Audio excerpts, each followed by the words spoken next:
It's a process. And at the library, that's our purpose, is to support you in the process and help you enjoy the journey. Because really, you're not going to get all your answers right away, and half the fun is reading all of these other things that come into play and these little discoveries. I'm going to talk quickly about when I first came to Manchester. This is my home.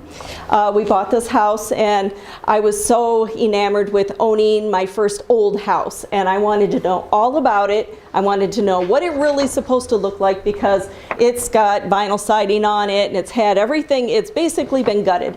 So I wanted to try to kind of visualize what it looked like when it was first built. And so that's what started me on the journey to volunteering at the library, and also getting involved in researching older homes and the history. Manchester area has the assets that we have in these beautiful old homes that are still, many of them, intact, is phenomenal. And it's exciting to be able to drive down the street and see this gorgeous home that looks almost identical to what it looked like, in 1865 or 70. So that isn't always the case in certain parts of the country or in certain parts of the state, where they've bulldozed all of the homes and the farms, and they put up newer homes, McMansions as I like to call them. So this is what my house looked like, and I wanted to know what it looked like when it was first built. Like Ray said, first step for me was going to any kind of map that I might be able to access at the library. We don't have exactly the same maps that they have here, but one of them, this one here, this is actually the Taylor and Bird. Taylor and Bird, yeah. Taylor and Bird map. The property is right here. It's Goodyear, and you can see there is no house on it at that time. So I was trying to find out, when we bought our house, we were told it was built in 1920, but it has the river stone foundation and big hand-hewn columns and beams and everything, so clearly that wasn't accurate. So we had to just kind of work our way back and see if we could find when the first building was put on the property. Bird's eye view. So from here, this is Union Street, and this is the depot where the market would be now. It's over here. And this is my property here. And you can see it's got this little house here, and then some kind of, I don't know if that's another wing or a shed right here, but it's obviously not the same. I like to call it kind of like the faux Foursquare, because it's a little on the skinny side for a Foursquare. But this right here kind of answered the question to me. When you look at an American Foursquare house, it's kind of stocky. And mine didn't quite look like that. It looked more like a townhouse. So this actually answers that question, because clearly this foundation, what they did was they blew off the roof and made it all two-story, and created the property as it is now. The question was when. So we have this in 1872. This is the Sanborn maps, and I love the Sanborn maps. For those that aren't familiar with them, these were produced for the interest of fire insurance, and because of the needs of the companies, they're very, very useful in looking at a property, the building structure, what kind of roofing materials they had, what kind of framing, if it was brick, if it was wood frame. They actually have color coding. Online, we have these on film at the library. However, the online versions, which you can access with our computers at the library, have the color coding. All we have is the black and white. This will show you, for instance, the red up there. Nice. That's a brick structure. Try to enlarge this a bit, but yeah, I like that. And the yellow is a wood frame structure. The first map that we have is 1888. for this. Those are just down half the village. These are, yes, those were done in villages throughout the state, Not rural. but not rural. Yeah, yeah. In the interest of the fire safety. So a lot of times they'll tell you exactly, this is mine right here. By the way, I did look this up and I wanted to know why it said depot house on my property. And there's a key and it said that HO usually refers to a hotel. Oh, so your house was So a my hotel house was a hotel right across from the depot. in 1888. Yes. So that was exciting for me to discover. And it'd tell you how many stories, tells you what kind of roofing materials. This had a little porch in the back. And then you can see the barns, they indicate. So these are very, very helpful. This is exactly the same footprint that we have now. Exactly the same. Some of them, like this one here, that house changed over the years. And I'm still wondering what happened there and why that house was, I haven't been able to discover yet why that house was moved or changed. That was the Hoy house, right? Yes, Yeah. that's the Hoy house. The Hoy house is illustrated in one of the atlases. Yeah. And so it's a beautiful house. It was a beautiful house. And in a very short period of time, it was removed before 1900. And something else was put in its place. So I wasn't sure if there'd been a fire, or I've been trying to find something. And like I said, that's where it's kind of a journey, and you're kind of going along and picking up little bits and pieces here and there. Can I just show something else on this map? Are you finished with that? Just something I found interesting, because you go here. So here's our corner coming up. So here again is the original Charles Kingsley home on the corner. Here's Laura's house before it was rebuilt. So you say your house was 1901 is what you've been told? Approximately the one that's currently there. Yeah, the Queen Anne. Well, back in 1888, they sold sewing machines at your house. Somebody lived there in the dwelling, and the next door was some sort of a shop that sold sewing machines or sewing machinery. Oh, kind of interesting. I've never found a photograph of that corner back in that time frame. I mean, I've been desperately trying to find, we've got all these shots of people shooting down Main Street, Right. 1860s, 1870s. We've got some shooting this way, and I never had seen one shoot up this way. And I've got one where there's a fence along here, there's a little girl sitting here, probably 1890s. And I says, oh, why couldn't you have just turned a little bit so I could have seen that? But yeah, Sandmore maps are really great in that respect. They show you a lot of detail. They do. They're number one. That's usually the first resource I go to. The limitation is the date. The earliest we can get is 1888 on those. One of the projects that I was involved in was the Kramer Keebler Adler Farm. I don't think Fran's here tonight.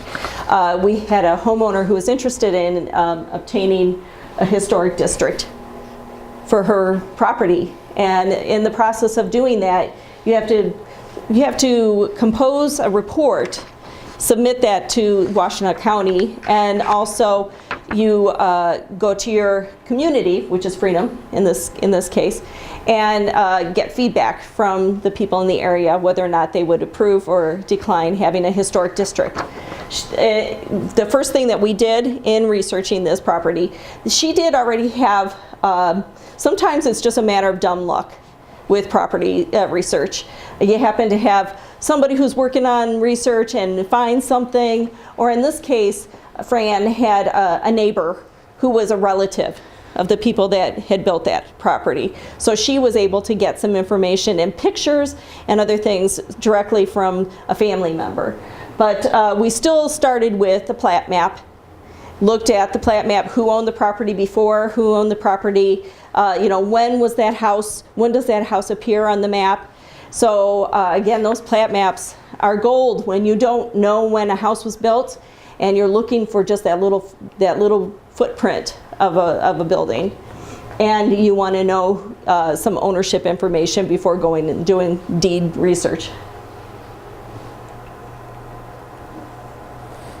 this is the process involved in obtaining, I don't know if anybody here would have any kind of interest in obtaining a historic district designation for your property, but one of the things you do is you go through the property and list all of the external features, and so that's what we were doing here, is we're doing a reporting of all of the external features, the external buildings, the barns, and what the significance. You have to tie it to some kind of significance, whether it's a person, a lifestyle, which is what she was able to do, was tie it to German, the German heritage and farming.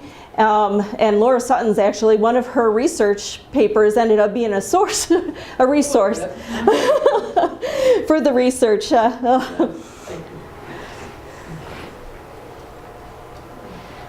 Okay, let's say a couple more comments here. One of the things that can be a problem in research in a village, for example, is addresses. So street numbers didn't come along until the 1940s. And street names changed over time. So Austin or Main Street used to be Jefferson or Jackson. So you have to think about what the name of the street may have been at that time. And when we were doing Sula Roke's research, we know it's 620 West Main Street. But then if you keep going back through the records, it just becomes Main Street, no number. And then it just becomes Jackson Street, no number. And we do have access to some of the old directories of Manchester, the old telephone books. And when you look at those things here, you're trying to follow somebody back. And so we found, in Sue's case, the Carr family, one of the Carr family members owned that house. But it just says Jackson Street. And the Carrs had a couple of different places on Jackson Street. So you're trying to keep track of which one are we talking about. So it can be a little bit challenging at times.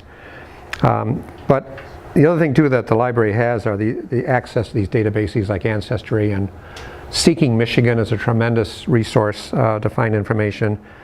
So it's free to use. You just get a password and you go in there and at the library. Yes, we just give you a little slip that has a number on it. You type in and you log in.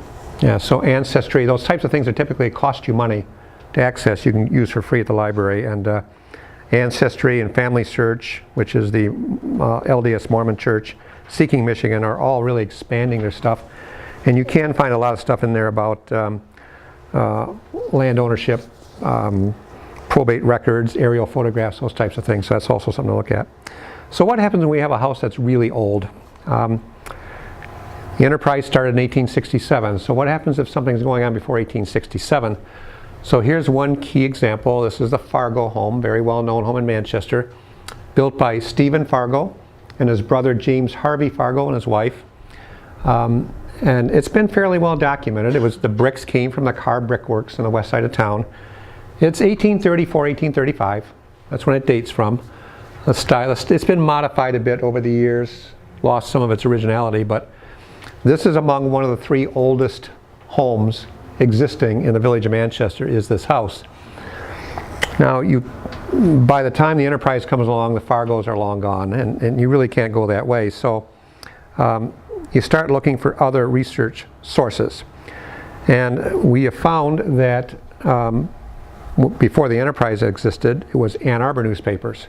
So Manchester people and their activities, especially their politics, would get written up in Ann Arbor newspapers from 1830 on to 1867. And Ann Arbor had 7 to 8 different newspapers. They had a Whig newspaper, a Democrat newspaper, that newspaper. And back in the 1840s, a man named Lewis William Dahl did the same thing Alan Dyer did here in town. He indexed them all. So there are these books, they're each about this thick, there's 8 of them. All these different newspapers from Ann Arbor are indexed in the same way. And you can go in there and look at these indices and find references to John Gilbert and James Harvey Fargo and the original people who settled here in town. And it's the same thing. Will they talk about somebody building their house in Manchester in a time period? The indices are not online. I've looked for them online. I wish they put them online, but the only place I know them is at the LDS Library in Saline.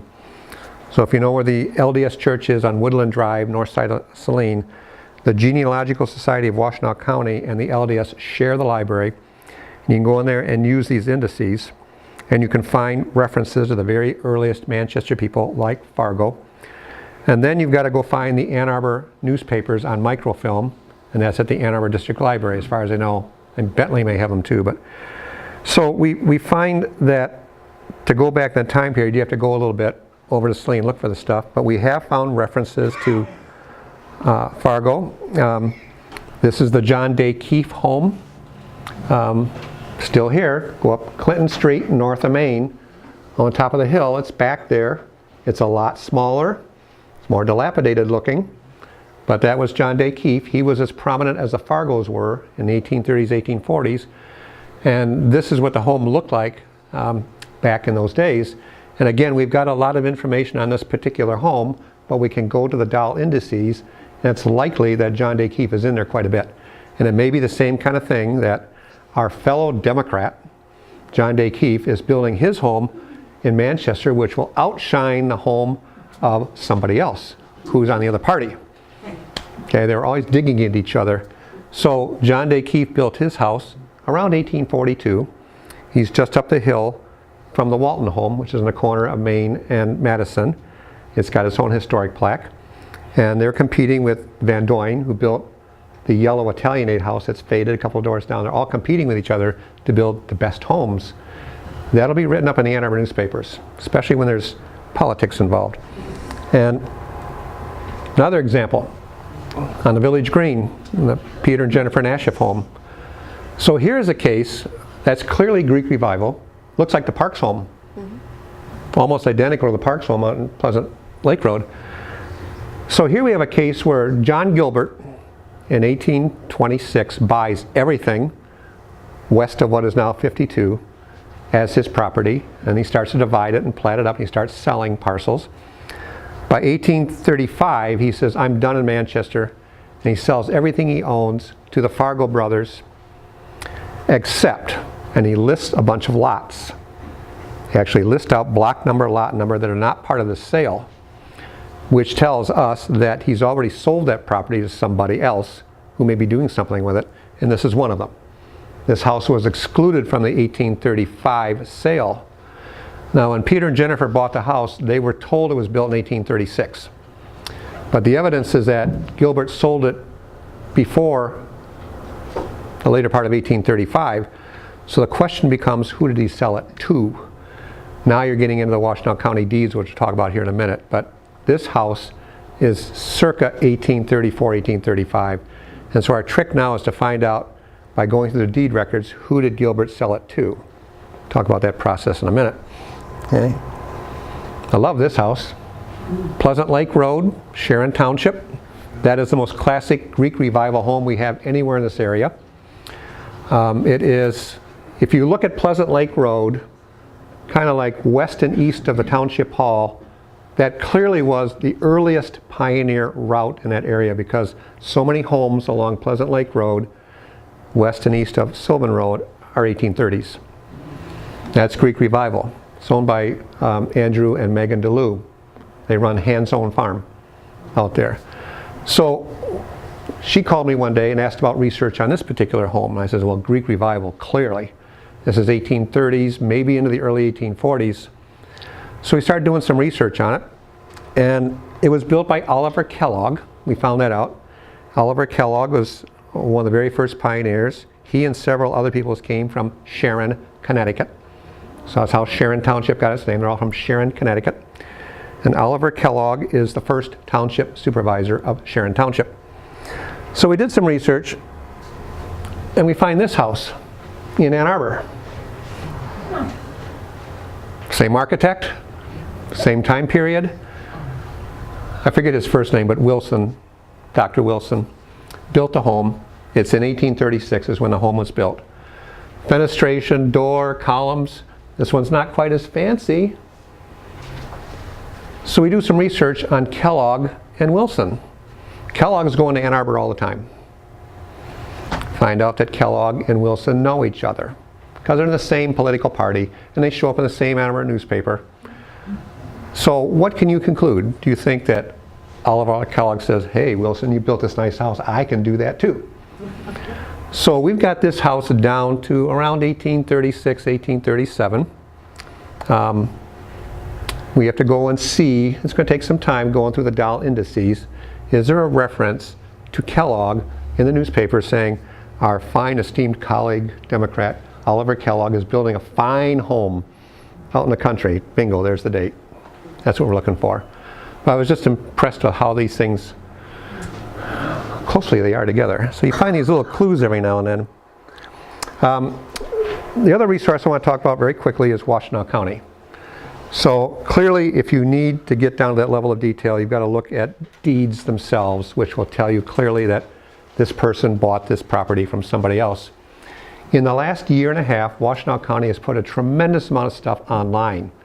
It used to be you have to go to Ann Arbor to 220 Main Street and go down and look at the big books and open them up and go through them. And they've now put it all online. So you can search online either for an actual deed, or you can search what are called the grantor-grantee indices. Typically that's where you start. So a grantor is selling the property, grantee is receiving the property. And the probably from about 1960s to now, of course, the deeds were all typed, which is really nice. It's terrible looking at 1830s deeds in 19th century penmanship. And there was a clerk in Washtenaw County back in the 1840s who had horrible penmanship. Then you got, what is it, well, the two letters, the S and the L, you know, when Yeah. It's terrible. Anyways, they've got this online now. So as a test, I just put in my name and I put in a time period, 2000, 2003, to see how our property acquisition would show up. And there it is, it pops up right on top. Okay, everybody named Berg who bought property in Washtenaw County at a time period shows up on here. So you can quickly go through, you can put in grantor name and grantee name and narrow it down. So if you're looking from, I'd say the late 60s on, is pretty much all online. The full deeds are there. The grantor-grantee indices are there. They're very quick to use. But if you actually want to see the deed itself, you got to pay money. So it says here, preview image of our deed. I click on that, and up comes a pixelated view of the deed. You can sort of read it. It's typed. You can sort of fill in the gap. You can see that. But to see the deed itself, it's, I don't know, $2. So you set up an account and hit your credit card, and they'll give you the deed. So it's a quick way to go through either the deeds themselves or the grantor-grantee indices. Now, when you go back in time, let me back up. I meant to show one more thing there. On the home page, the thing says historical index. So what they did is they photocopied all the handwritten grantor-grantee indices from 1827 on. Those are the books you would typically look at when you first go. They're now all online. You can pull them up, and they come up as PDFs. You can just click save, and it'll save it to your computer. Okay. So what you do in that case? Interject. Sure. Yeah. One thing that hasn't been mentioned that's also useful is if you need to know your property's legal description, the eWashtenaw website also has Map Washtenaw, which we don't have a screenshot of that. I'll show it in a minute. Oh, you have it? Yeah, I put one on there, yep. Okay. Yeah. So then if you click on your property, it will give you your lot number, Yeah. your, all of the legal. Then you can use that information. If you don't want to do this, if you hit advanced, then you can go into just put your property information in, and it'll list all of the transactions related to your property, Yeah. rather than going by name. So sometimes you can get some other information. It'll tell you mortgage information, people that had mortgages on the property, which is kind of interesting sometimes because private parties owned mortgages for other properties, and so you see some interesting transactions going on with your property. But anyway, I just thought I would. Thank you, yeah. It's a great tool to use. I mean, you have to register. When you go on there, you have to log on and enter a ID name and a password and register for it, but it's free to use and saves you going to Ann Arbor. So it's a really, really great tool to use. So that historical index Up in the corner though, that's where you get back in the old stuff. And so for example, you can pull up, these are actual copies of the grantor grantee indices. So you can put in a time period. This is 1827, 1848. You can go by grantor or grantee, whichever one you want to do. And you can go by alphabetically by name. So what I did in this case was I wanted to find every piece of land that's a Fargo, Stephen Fargo, James Harvey Fargo, sold to somebody else. And it's kind of crazy because it's just Fargo, Fargo, Fargo, Fargo, Fargo. And what this helps with is if you know that John Gilbert sold block 4, lot 3 to somebody who eventually it ended up in the Nashif's hands, you have to go through here. You can finally work your way through and find that and find out who the person was that he sold it to. Now you can begin to develop the history. If you're lucky and you buy an old house, this was done in what's called a title abstract. In the old days, you used to get title abstracts. You'd buy a house, like our son-in-law bought a house out near Grand Rapids recently, and they gave him a title abstract. There's everything listed on there for you. Somebody did all the work. Thank you. So that way you can build it up by going through the grantor grantee indices. So in the case of the Nashif home over there, our trick, still on the list, is to basically work through this knowing that John Gilbert was the grantor, and you have to work your way through knowing that it's block X and lot Y, and you know the time period roughly within it fell within, and just grind your way through. And it takes a while, because once you get the LIBOR and page number, you can then pull it up on the same screen. You can pull up the actual handwritten document. Again, it's pixelated, so if you want to get a fresh copy, you got to pay a little bit of money. But this is a hugely beneficial tool to have online nowadays. It saves a lot of time. The other tool the county has, as Tamara mentioned earlier, is Map Washtenaw, same website. Tremendous aerial imagery that you can pull up. This is the most recent aerial photograph of Manchester's 2015. And you can pull this up, you can enlarge it greatly, you can zoom in on a plot, and the aerial photography resolution is tremendous. You can see a toy in a backyard on these photographs. And you can click on it, as Tamara mentioned, and get all sorts of information about the current property, the current owner, and so on. So we use this quite extensively to be able to figure out who owns what, at a particular point in time. If somebody contacts us and says, I used to live at 620 West Main Street, we can click on here now and see who owns that property now, and perhaps make the connection. We'll call the current owner and say, somebody's interested in learning the history of the house. Would you meet with them? Or can they come and see the house or whatever? So that worked out very good.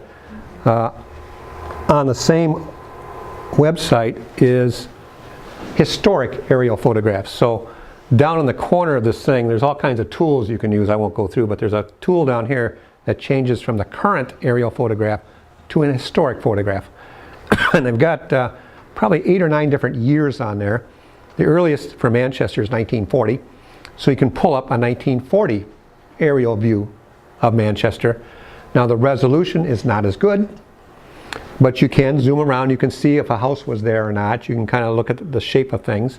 Those are all available for you to use, and you can print these things off as a PDF file and keep it for your records. So that's all available there. They work better, the aerial things work better in the country. So this is Karen and I's property out in Freedom Township. This is Eisman and Faust Road. So there's what our property looked like in 1940. So you can go and look at a piece of rural property and say, was there a barn there? Was there a house there? What was there back in the past? You can kind of pull up a picture of it. And what I find interesting is in 1940, our property still wasn't being farmed. It was owned by the Alber family, so we're not sure what they were doing with the property, but unless they were grazing animals there, it's not being farmed, which I found kind of interesting. But you can see, what's now the Hochstetler farm and Phyllis Marinek's place. You can see what it looked like in 1940 in different years. It's all available online. Final slide. So a few years ago, a person contacted me and said, I'm from the Philip Bach family of Freedom Township, and I know they came from Freedom Township, and he says, I think they lived on Bemis Road. What can you find for me? So again, the plat maps from 1856, 1864, they're also available in this book. They were printed up in a book. You can pull a map up. There's an index and everything. So I found very quickly Philip Bach's farm on the maps, and I put together a series of maps and show where the farm was. But then I pulled up the current aerial photograph. There's no farmhouse there. There's nothing there. And so I said, well, clearly it's gone, but the aerial photography resolution has gotten so good in Washtenaw County. They shoot these pictures right near the edge of spring. And so using the plat map, which accurately showed where the farmhouse would have been, I pulled this thing up and I kind of zoomed in on where it would have been. So here's an aerial photograph, nice green farm, but here's this little white area here. Okay. And if you can't see it from where you are, but if you look very closely there is a rectangle, a green rectangle, perfect rectangle sitting there. And that's what we call a ghost image. The foundation of the house, the compressed ground over all the years, the lack of cultivation at that spot, left behind a perfect rectangle showing where the house was and how big it was. And this area here was basically the driveway coming out. So if you walk out there and stand on the road and look out, you really can't tell that. But on this Washtenaw County website, you take your cursor or your mouse and you put it right there and it gives you the GPS reading to 7 digits. You take that GPS reading, put it in your iPhone, and you walk out there. Okay, and bingo, it takes you right to the spot. So that's what we did with this man. We went out there, got their permission of course, went out there, and now when you're standing on it, you could see foundation stones in the ground. You could see just enough residue, and he was so happy. The house isn't there, but he's standing there where his great-great-grandfather built this place in the 1840s on Bemis Road. And you could just see what was all around there now. So we've done a lot of this work with ghost images, especially out in the country. You can find where houses were back in the old days by looking at that particular image. So I think that is it. I do have one more thing to add. Sure. In relation to ghost images and things like that, one of the resources that I didn't mention or didn't really think to mention was Realtor.com and Zillow.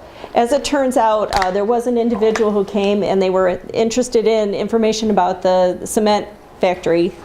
And it just happened that the house upon which the foundation for the cement factory was located was for sale. And so we actually were able to take, I don't know, like 5 or 6 photographs off of just Realtor.com of that cement factory, the remaining walls and foundation. So sometimes you don't even know where you're gonna strike gold. You just gotta kind of keep digging, and some of the resources that you wouldn't even consider looking at are worth just checking out. So again, like I said, at the library we do have some resources. The maps, we have atlases, some of the older atlases, they're huge, and they have these beautiful lithographs in them of some properties. So it's worth, if you have a house in town or in the townships, because they, like the one was Bridgewater, some of the township homes were also illustrated and put in those atlases. So we welcome you to come and take a look and see what we have. Okay. So we have refreshments ready. You're welcome to come and ask questions if you want. Please enjoy yourself.